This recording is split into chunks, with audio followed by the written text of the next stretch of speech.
আমাদের বাড়ি সবসময় যে তরি-তরকারি থাকে অ্যাভেলেবেল তা কিন্তু না। আজকেও সেম অবস্থা। আমাদের বাড়ি অল্প একটু ভুঁড়ি ছিল, তাই রান্না করেছি। কিন্তু এই ভুঁড়িটুকু শুধুমাত্র একবেলার খাবার হবে। তো রাত্রেবেলার ব্যবস্থাও তো করতেই হবে। এইজন্যই ভাবলাম বাড়ি মুসুরির ডাল সবসময় রাখাই থাকে। তো মুসুরির ডাল দিয়ে আমি একটা নতুন রেসিপি রান্না করেছি। তো সেই রেসিপিটাই আপনাদের সাথে শেয়ার করব। আর এই রেসিপিটা আমার মনে হয় আপনাদেরও শিখে রাখা উচিত, তাহলে আপনাদেরও কাজে লাগবে। আর বাড়ি কিন্তু সবসময় মুসুরির ডালটা রেখে দিলেই সুবিধা হয়। আসসালামু আলাইকুম, সবাই কেমন আছেন? আমি তো আল্লাহর রহমতে খুব ভালো আছি। আজকে শুক্রবার, কিন্তু আমার বরের অফিস রয়ে এইজন্য অফিসে চলে গিয়ে এখন আমি ঘরবাড়ি গুছাবো। আর এখানে যে জামাকাপড় দেখতে পাচ্ছেন এইগুলো শুকনা জামাকাপড়, পরিষ্কার করে ধুয়ে রেখে দিয়েছি, এখন ভাঁজ করতে হবে। এদিকে আমি রান্না-বান্না করা শুরু করে দিয়েছি। ভাতটা রান্না আগের থেকেই কমপ্লিট করে নিয়েছি। এখন ভুঁড়ি ভাজতে, আর ভুঁড়ি অল্প একটু ভুঁড়ি যে ফ্রিজে ছিল এটা আমি ভুলেই গেলাম। কালকে রাত্রিবেলা কার জানি একটা ভিডিও দেখতে দেখলাম যে মানে সে ভুঁড়ি ভেজে।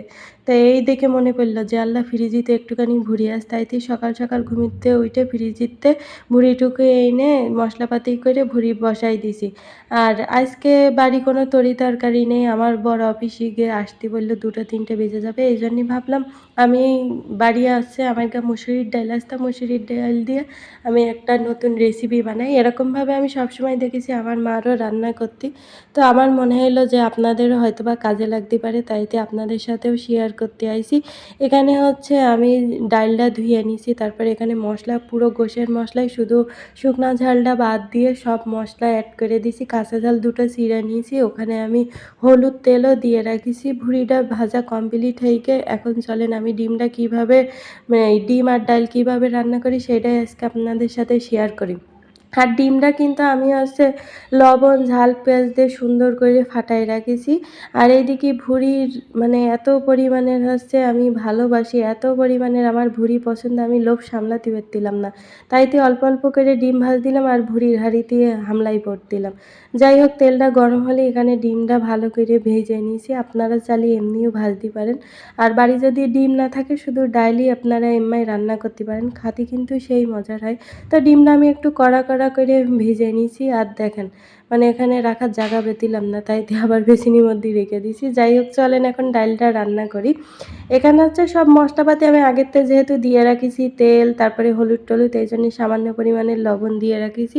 এখন ওই যে ধুয়ে রেখে পানি ঝরাই রাখলাম যে ডালটা, ওই ডালটা মশলাটা একটু ভালো ভালো মানে ভালো ভালো করে ভাজা ভাজা করে, তারপরে যে ডালটা দিয়ে আরও একটু ভালো করে ভাজা ভাজা করে এখানে পানি দিয়ে দেবো। পানি দিয়ে আর ঢেকে দেবো না, চুলোর জালটা অল্প আঁচে দিয়ে দেবো, আস্তে আস্তে সিদ্ধ হোক ডালটা। তো এইদিকে আমি রান্নাঘরটা গুছাই নিয়েছি। এখন ঘরবাড়িটা ঝাড় দিয়ে নিতে হবে। তার আগে দাঁড়ান একটু ভুঁড়ি খেয়ে নিই। ভুঁড়ি যেহেতু আমার এত পছন্দ, ভুঁড়ি দেখে তো আর লোভ সামলাতে পারছি না গাইজ। আর এমনিতেই গরুর ভুঁড়ি আমি একটু বেশি পছন্দ করি। শুধু গরুর ভুঁড়ি না, আমার কলিজা, তারপরে মাংস খুব পছন্দ। আমরা সাতক্ষীরার মানুষ না, গরুর ভুঁড়ি মানে গরুর সব কিছু খুব পছন্দ করি। এক কথায় আমরা গরুর লাভার, গরু লাভার বলতে পারেন আমারটা। যাই হোক, ডালটা সিদ্ধ হয়ে গিয়ে এদিকে ঘরবাড়ি ঝাড় দিয়ে নেওয়া হয়ে গিয়ে ডালটা ভালোভাবে সিদ্ধ হয়ে গেলে ডিমটা দিয়ে দেবো।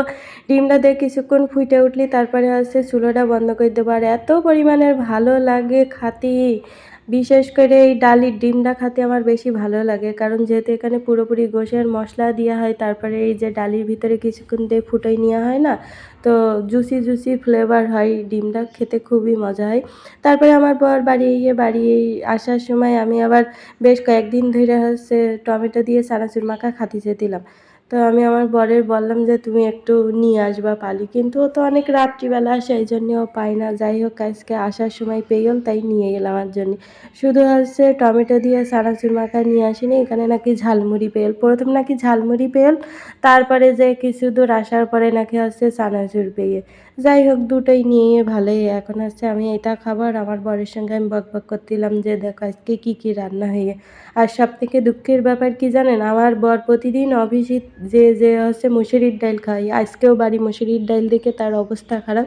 কিন্তু তারপরেও সে খুশি হয়ে বলল যে না, বাড়ির ডালির রান্না আর অফিসের ডালির রান্নার আকাশ পাতাল তফাৎ। যাই হোক, তারপরে দুজন মিলে গোসল করে আমরা খাওয়া দাওয়া করতে বসে গেছি। এখন খাওয়া দাওয়া করবো। তো প্রথমে আমি ভুঁড়ি ভাজি দিয়ে খাবো।